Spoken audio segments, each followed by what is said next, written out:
cloud. Record to the cloud. Oh, wait. I guess I should have shared my screen first, huh? That was silly. We're going to do it live. We're going to do it live. Okay, let's see. About this guy right here. All right. All right.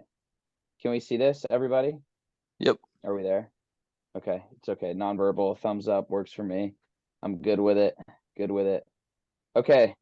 DJ, I'm glad you could make it for this one. What I'll do is I'm going to present on the topics in general, and then at the end, feel free to just interrupt, and we'll have a time for questions kind of at the end, just so that we can kind of keep it rolling. But I'm just gonna kind of hop on my soapbox and then just kind of roll on. So here we go. Today we're going to go through a quick little background. I know I've been doing this almost every webinar for those of you that have been listening, but why do we care? Just real quick background about me.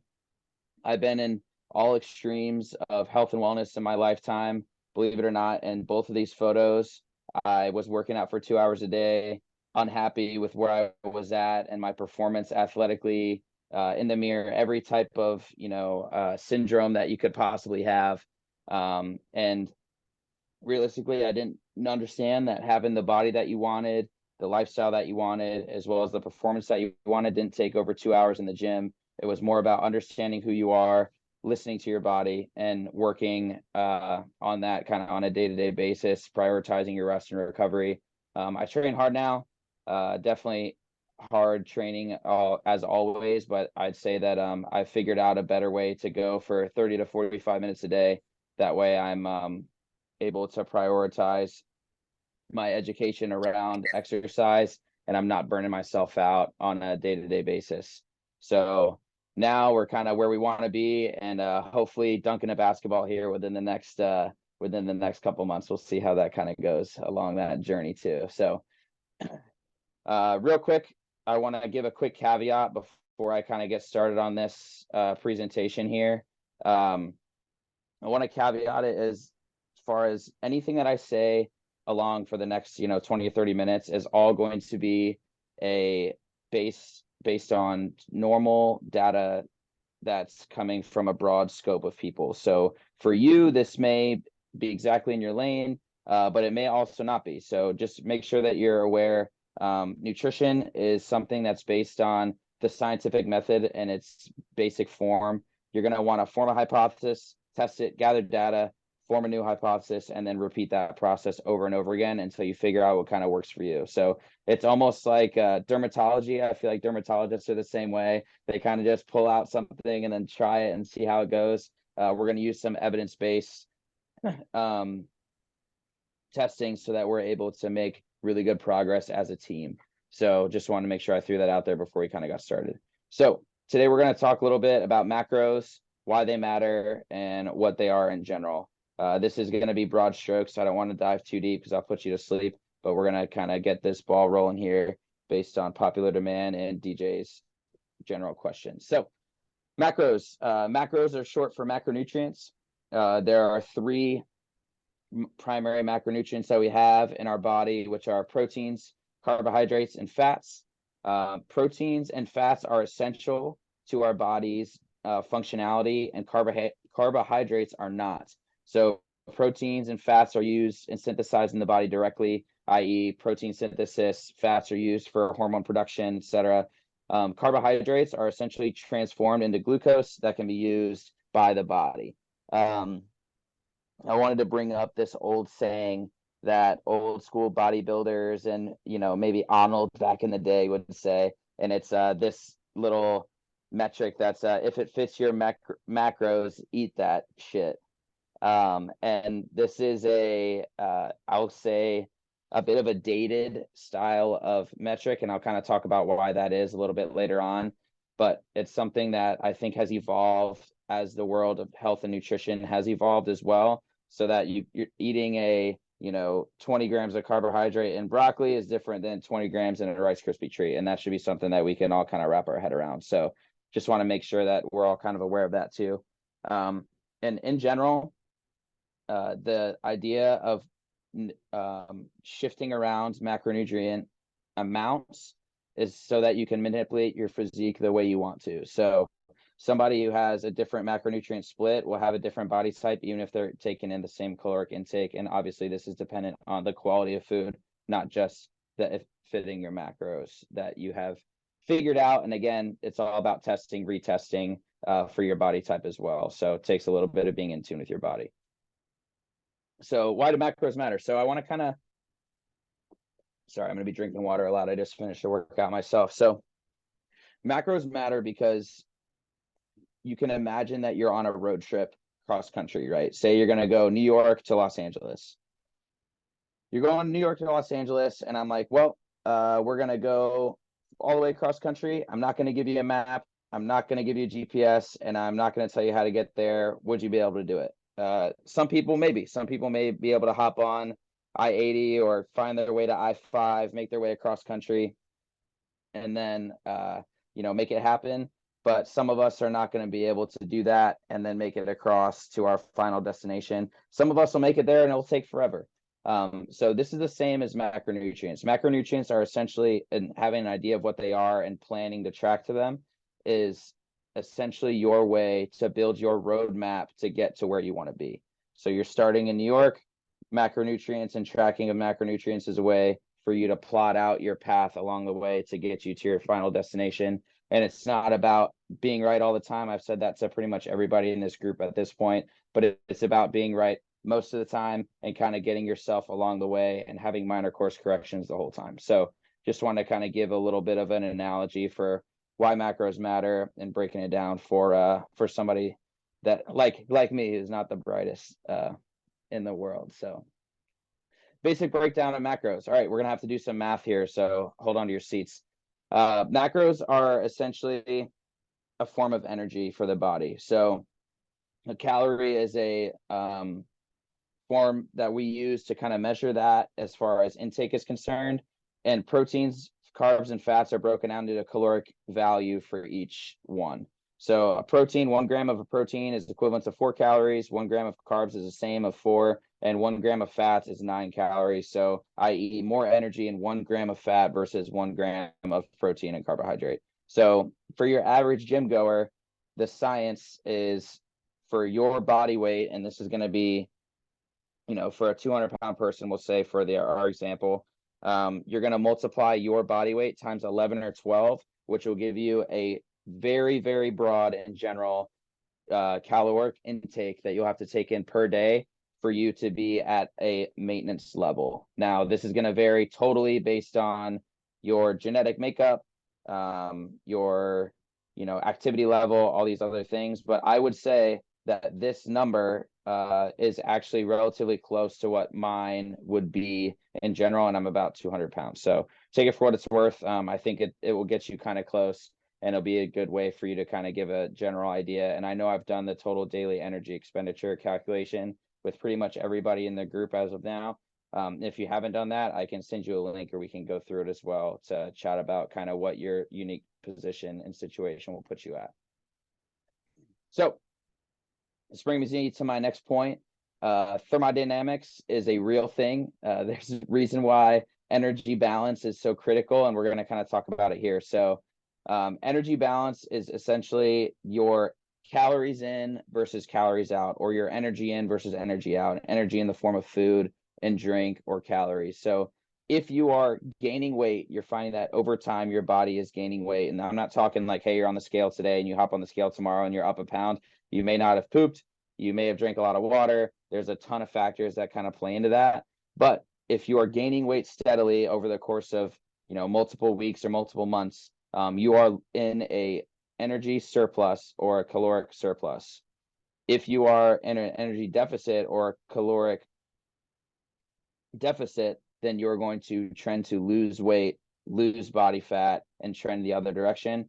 And in the event that your body mass is not changing, you are in an energy balanced state, but that does mean you can still recompose your body by, doing the best of both worlds, they say, of changing your body composition as far as body fat percentage is concerned, and then muscle mass is concerned. So just want to make this clear.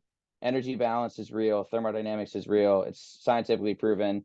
Anyone that tells you can take a thermogenic pill or you can do X, Y, or Z, they're incorrect. You can't eat anything you want and then lose weight. It's not proven to be true.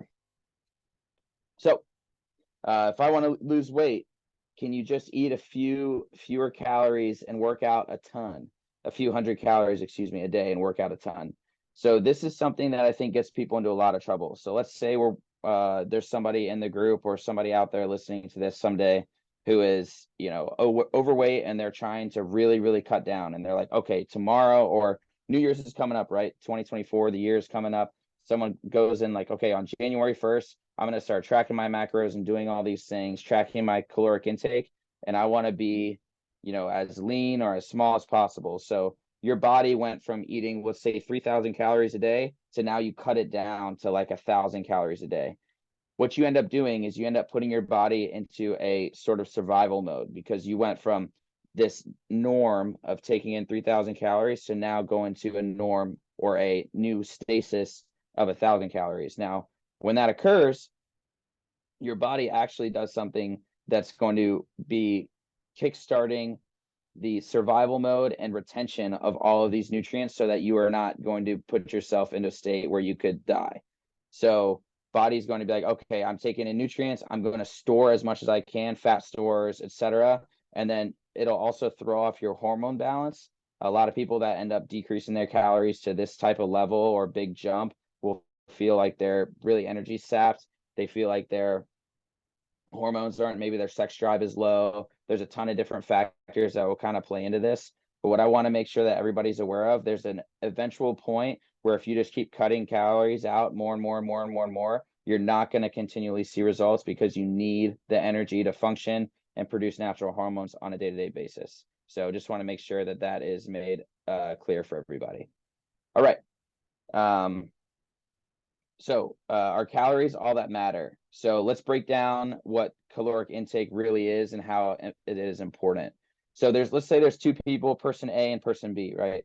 Person A and B both eat 2,400 calories, but the breakdown in macronutrients is completely different. Person A's got 50% carbohydrates, 30% fats, 20% protein, while person B is doing 2,400 calories as well, but they have 40% protein and then 25% carbs and fats. Now, they're going to be, let's say, relatively same genetics, all these other things similar.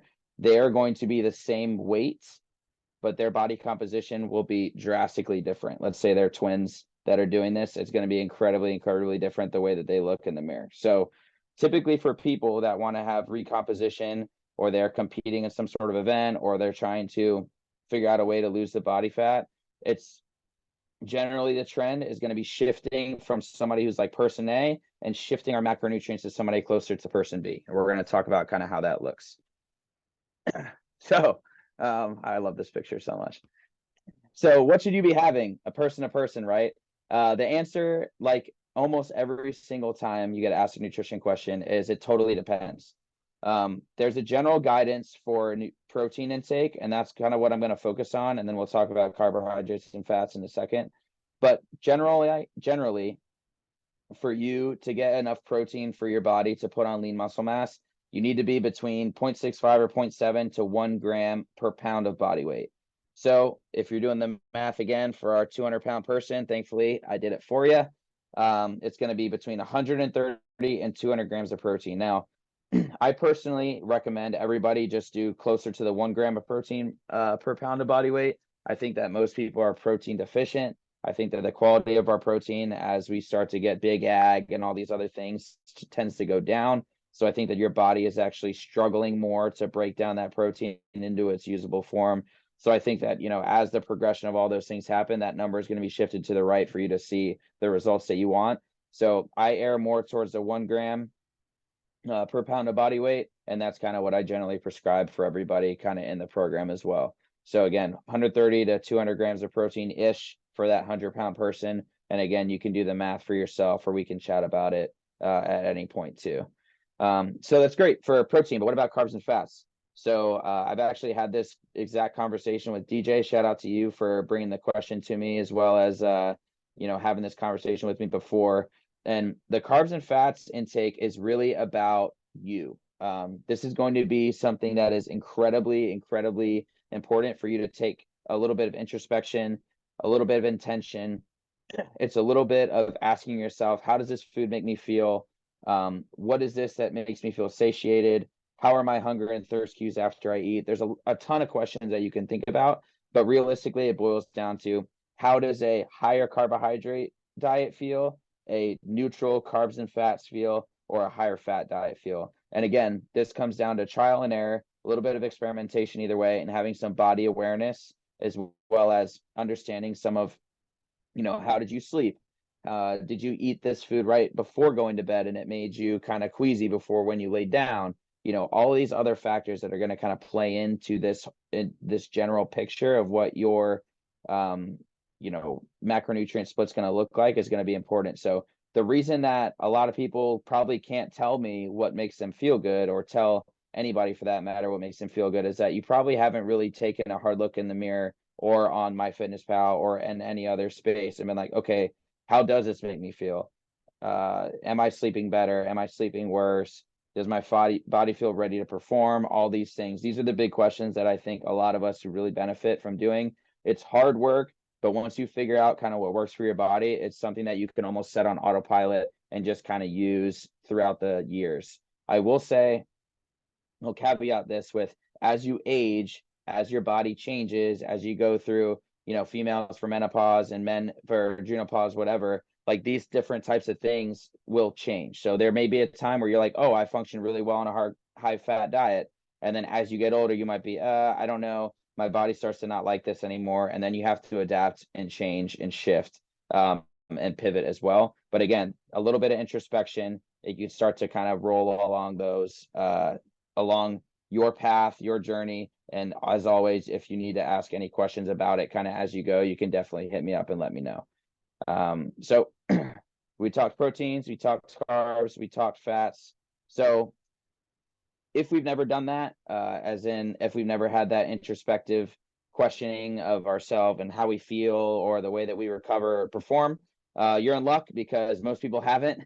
So I can give you kind of a good starting point for you to look at. So general guidance for fat intake, and here's the reason why too. I like to start with proteins and fats because those are the two essential things for our body. There's a reason why the ketogenic diet has made a ton of news, and people have been able to do that, especially diabetics have seen a ton of success with it.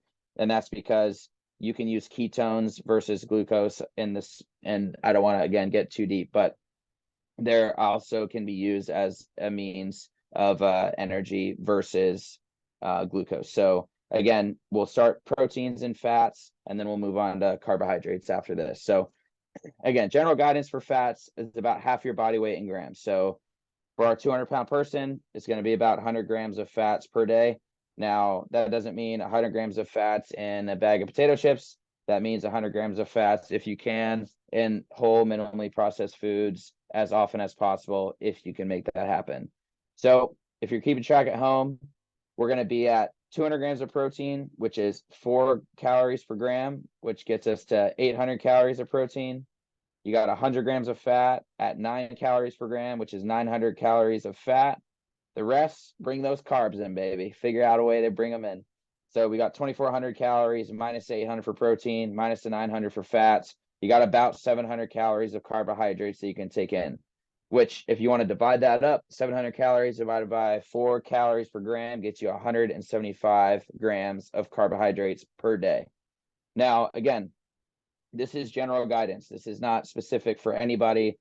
Again, I want to go back to the caveat. This may not work for you.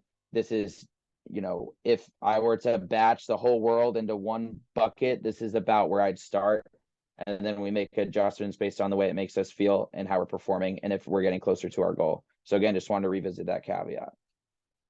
Okay, let's talk ideal sources. So ideal sources for everything when it comes to macronutrients will be whole, minimally processed foods as often as possible. What does that mean for you? If it grows from the earth, if it swims, if it flies, if it moves, if it is harvested in that way, it is something that is more ideal a source than something that is in a box. I think everybody can kind of get behind that and understand if you're shopping around the outside of the grocery store, 70% of the time you're going to do just fine and you're going to be able to figure that out. Protein, produce, and water, rinse, wash, repeat. It'll be something that you can really start to roll with and really gain some momentum for. And again, if you need help figuring out a macronutrient split or diet, definitely hit me up and let me know. And we can work through one for you and start asking those difficult questions as we progress. All right. Again, I know I hit on this earlier, but the game does change, right? As we age, grow, change, adapt, if our goals change, the way you eat macros or the way you want to eat your macros will inevitably change as well. And that's something that I want to reiterate is okay. So let's say, DJ, let's say that you decided that you were going to start training for a physique contest and a bodybuilding contest, right? Your macronutrient split during that training phase is going to look way different than somebody who's going to want to just lose a couple of pounds and try and be healthier. So there's totally different ranges. There's totally different levels. The marathon runner who's about to go run is going to do a form of carb loading before they go out and perform. That way they're able to keep that quick energy source ready to rock. So be aware, the game changes. It's all based on goals as you grow, adapt, and age. And again, just wanted to reiterate that, excuse me. All right. What have I done in the past? So for me personally, I've used evidence-based outcomes to make all my nutritional decisions. I've understood the way that food makes me feel and the macronutrient split that works best for me. And I will say that my macronutrient split personally is very similar to what I laid out, based on everybody that I had listened to, all the trials that I've done as well. I'm very, very similar to the kind of the math that I broke down for us here in this presentation. I also tracked my food to the letter for 3 months to get an idea of what and how much I was eating and how it affected me. Now, this is something that I recommend everybody to do. That's why I tell everybody in the group, like, I'm not going to force you to track food in MyFitnessPal, but in the event that you are interested in understanding your intake, it can really help you audit where you are and where you want to be based on that intake. So for me personally, and I think for a lot of other people as well, you'll find that you're protein deficient. So you think that you have a ton of protein coming into the body, but unfortunately, you don't actually have as much as you're thinking. And now you're taking in a ton more carbohydrates or a ton more fats, and you're not actually able to put on that lean muscle mass because your body's not synthesizing and rebuilding the same way. So something that I want to make sure that I reiterate is tracking and being intentional with the way that you track can start to expose ways that you can improve your diet. It's not something that I'm going to say I carry around a food scale everywhere. I'm on a work trip right now. I do not have a food scale with me. By tracking your food to the letter and being very intentional with it for a short period of time, I picked a 3-month period. I was able to figure out a way to eat intuitively kind of forever. So I took it on the chin for 3 months. It was uncomfortable and it was unfortunate. But again, it made it so that I can really implement that for a long time. But I'm actually back on the tracking train because I think it's going to help me kind of set the way and pave the path for you guys. That way you're able to look at my food log if you have any questions. So just want to throw that out there as well. So what do I do now? I take in 200 grams of protein per day. Now, I'm not perfect. Nobody's perfect. It's not about being perfect. Again, it's about being good or, kind of good, really. I'd say that if I had to put a percentage to it, if you're there 60 to 80% of the time, you're doing pretty well when it comes to that. So 200 grams Hey, of Blaze. protein. Yeah, Blaze, I'm so sorry. Can I stop you real quick? I sure. need to switch to mobile. That's fine. Are I'm you gonna able bring to you in. Yep, yeah, thanks. I'm going to turn this one off then. Thank you. for Sorry about sure. that, Yep, guys. you're good. Sweet. So again, what I do now, 200 grams of protein per day is kind of the metric that I'm trying to hit. If I hit that 200 grams of protein per day, I know that my body feels and performs the best, and I actually recover the best as well. As far as healthy fats are concerned, I really like avocados. Nuts and seeds are another great avenue to get some healthy fats. And then carbohydrates as well. A lot of people don't realize, like, carbohydrates don't just mean cereal and cookies and all these and donuts, like all the great stuff, all the highly palatable carbs. There's a ton of carbohydrates as well, and fruits, vegetables, and those types of things. So in general, try and eat the rainbow, if you will, of fruits, veggies, those types of things. But again, I'm not perfect. I eat a bowl of cereal, I eat donuts, I eat those other things, and you can continually make progress along the way.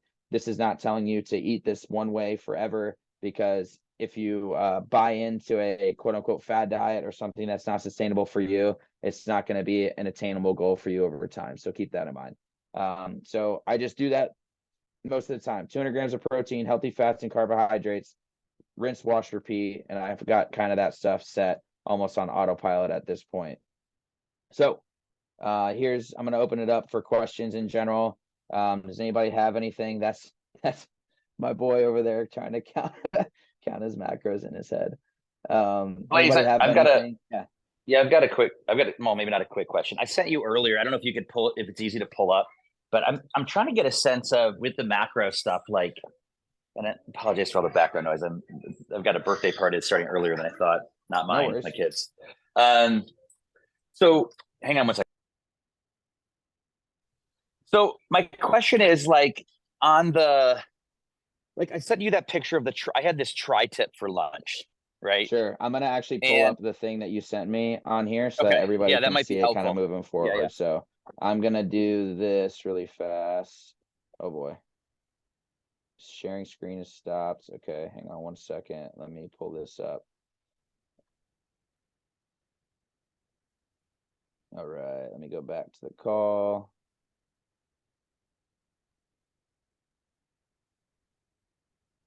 Share screen. Share. Cool. All right, I think I got it up here. Let me know if you can see it. I can zoom in. I can see it. So okay. What I was trying to, just for everybody else on the call, what I was trying to show Blaze today, like, I'm really trying to get my protein up. We've talked a lot about this 200 number. For me, it's a little bit higher even. I'm trying to track macros. I am using MyFitnessPal. I'm kind of doing what Blaze said, of like just going like pretty diligent about tracking stuff every day, every meal, everything, as much as I can. But here's like an example. So I ate about, I don't know what that 3 ounces times 2.5. Let's say it's like a little less than a pound or so, right? Of maybe it's 6, probably. Let's say it's about 8 ounces. So right, half a pound, right, of steak. And so the first thing that jumped out at me, I got really excited. I was like, oh shit, there's almost 70 grams of protein. That's like killing. Like, that's what I need, this protein. This is great. Right. And then I was like, and I looked at the fat and I was like, oh shit, well, that's pretty high, but maybe that's I don't know, whatever. And then I looked at the calories and I was like, fudge. Like, now I'm up, and that's like half of my almost half of my calories for the day in just one small piece of steak. And it kind of flipped me out a little bit. And then I looked at the net carbs, and that also, I was like, wait, I don't even know what that means, net carbs. So I'll just pause there. But that's kind of what I was thinking when I saw this, and I was like, God, it tasted good. I liked it. I love steak, but I got the protein, but am I getting too many other bad things with it? Right. So this is a tough question, right? So I will say, I'll answer your question with another question. When you eat a heavier, because this would be a heavier protein and heavier fat type of diet, when you eat this way, is this something that you feel your body feels good on, or is it something that your body does not feel good on? So these are the types of questions that I would ask you. Yeah, I mean, I'd say generally my body feels good if I eat, like, I could have eaten 2 pounds of this steak, right? So knowing the calorie count and knowing all the other things now, I would say to myself, yeah, I won't eat 2 pounds of steak again. However, I enjoy it. I love the taste of steak. I love, burgers and all that stuff. But I think what I'm trying to learn is that if I have, just like anything, if I have too much of it, I don't feel good. So in a sense, I would say it felt good that I was able to eat less of it and still enjoy it and still feel, mostly satiated. But I didn't, this is one of the things you and I were talking about actually on text this morning of like, how does it make me feel? I mean, I don't know. I feel pretty good right now, but Yeah, so these are the questions I'd ask you, right? And then the other thing to consider is like, okay, if you decide, let's say you woke up this morning, you're like, I know I'm going to go out and ball out and have this steak later on today. There may be a way for you to plan that into your day. So let's say you're like, hey, I'm going to have this exact tri-tip, right? And let's say your protein goal is 200 grams of protein. And sure, let's say we went over our fat goal. That's totally fine, right? So we go over our fat goal for the day. Our total percentage of calories is about 36%. And again, we're like, okay, but we're going to go have this because the goal, again, of nutrition in general, and as well as this program specifically, is that I don't want you to not eat the stuff that you enjoy. The whole point is to eat things that you enjoy because life is short. And for the main fact of if you're not eating stuff that you enjoy, like you're not going to have that sustained progress over time. So, hey, I'm going to go have this tri-tip later on. What can I do now to set me up so that I can enjoy this tri-tip and I can make this happen? Well, based on what I see, you need to eat something in the whatever. I'm guessing it's in the morning where your other meal is going to be, or your other two meals are going to be. That's going to be high in protein and in carbohydrates as well. So, or, two different types of foods that are high in both of those things. So what I'm thinking of is like, okay, what is a low fat, high protein option for you, or a high protein and high carbohydrate option? Well, that's why I pull out that precision nutrition guide that I kind of built out for you. And then you look in that sheet and it's going to give you a bunch of options that you're going to have. I'll say lean proteins are going to be like, fish. Some people supplement. That's where the supplementation with like a whey protein shake or whatever protein shake you desire is something that can be very beneficial in this exact scenario because you have gotten all those fats already. And if you need protein and carbohydrate, typically that's what is in a protein shake as well. So I'll say to skin this cat, you can shift the meals that are happening before and or after and basically form them around this. But having a good idea of what you're going to get when you eat this tri-tip is going to be key. So which you've already done. You've already figured out what it's going to be like when you eat it. You've already figured out how it's going to play into your day. So now I just ask to apply that moving forward. And when you're going to go have tri-tip, you're going to go have barbecue or whatever it is, you just be intentional about what you're having and the other points of the day. love that. Okay. So and trying to hit those percentages essentially again, right? So like I still need protein. My fat is pretty solid for the day just with that one piece of steak. And so I'm just kind of reiterating what you're saying, but if I could have something high protein, basically limit my fat for the rest of the day, but have carbs and protein Exactly. And ish. another way Okay. you can look at this too is like, hey, you went over the fat by, 20 some odd percent. Now, if you wanted to, you could be like, okay, I'm going to try and hit my protein goal and I'm going to take out that extra percentage, those extra calories out of my carbohydrates. So there's ways that you can game the system where, again, I'm going to say it a million times. You don't have to be perfect. You don't even have to be good. You just have to try and get on base, right? I've said it to pretty much everybody. If you get on base, my baseball analogy, you don't have to hit a home run. You can get hit by a pitch. You can, drop third strike. You can bunt. You can, hit a single or whatever. You just need to get on base, put yourself in the game. And when you're doing this, the way to get on base this day may be, hey, I'm going to have a protein shake in the morning. And then in the evening, I'm going to have something that's lean protein and veggies. So maybe it's like, hey, let's say you had this tri-tip for lunch. The morning, you're going to go with, I don't know, let's say oatmeal and maybe some fruit. And then at dinner, you're going to have salmon and veggies and maybe even some like rice. And then boom, you know that those are high protein, high carbohydrate foods that are going to help you reach your goal. And you can take out that extra percentage, the extra calories from another macronutrient if you need to.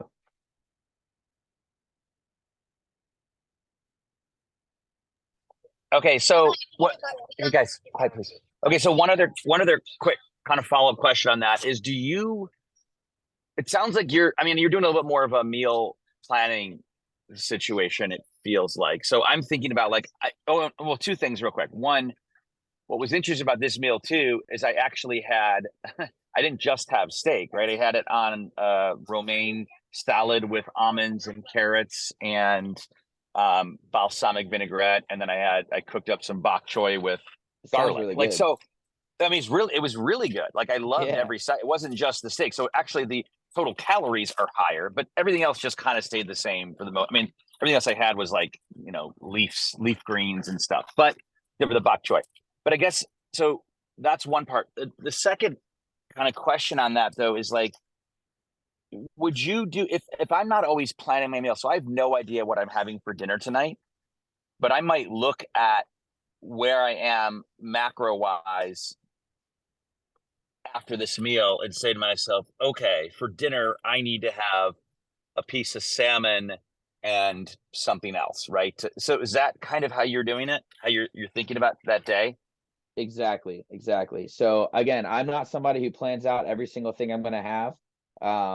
Sometimes it works out that way, and you'll find that as you start to work down this nutrition journey that you're on, you'll start to hit these like go-to type of meals, right? So I've got a go-to meal of cottage cheese with some fruit and granola and a little bit of peanut butter on the side, that I know exactly, what that looks like in a day, and I know what that's helping me get to, eggs, steak and potatoes, these types of things. You start to have a really good understanding of kind of what they're giving you. Once you start to have that understanding, you can figure out the way that you can morph your day as you move through it to be able to get you close to your goal. And again, we don't have to be perfect. We just have to get on base. Awesome. Super helpful. Cool. Reliance, Sabrina, what do you guys have, dude?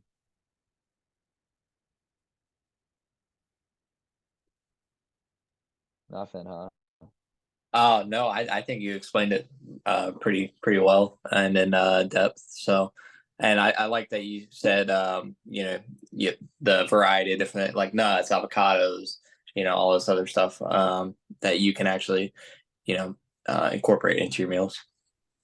Right.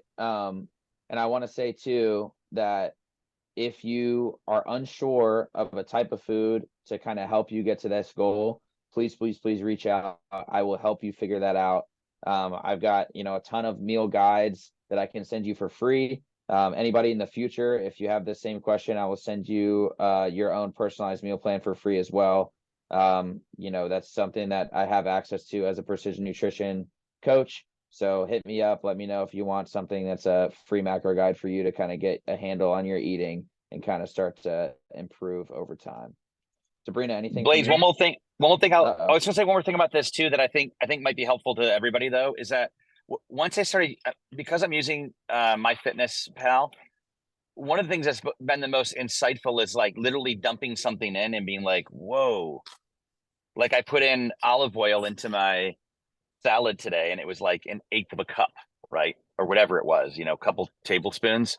I was like, wow, like it has that much fat. Or even balsamic vinegar I put in, I was like, whoa, it's got more carbs than I thought for balsamic vinegar. I thought that was just like a throwaway food. So that's been really helpful to see that too. And there was even like, I think like a gram of protein in there somehow. I don't know how that even works, but yeah. So anyway, I'll shut up again. Yeah, no, Yeah, that's I a great guess point for sure.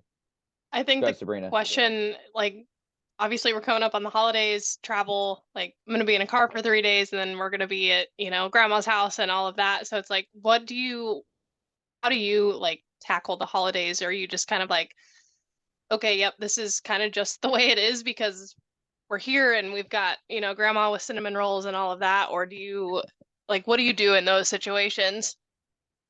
Yeah, so that's a great question. So me personally, I try to do the best with the hand that I'm dealt in every situation that I'm in. And the way that looks is a little bit of preparation, a little bit of forethought can sometimes really save you. So I can send in the private coaching group, I can send you a couple of links to things that I have kind of on hand all the time One of them is going to be Perfect Bars. Actually, I think I might have one in the fridge. Hang on.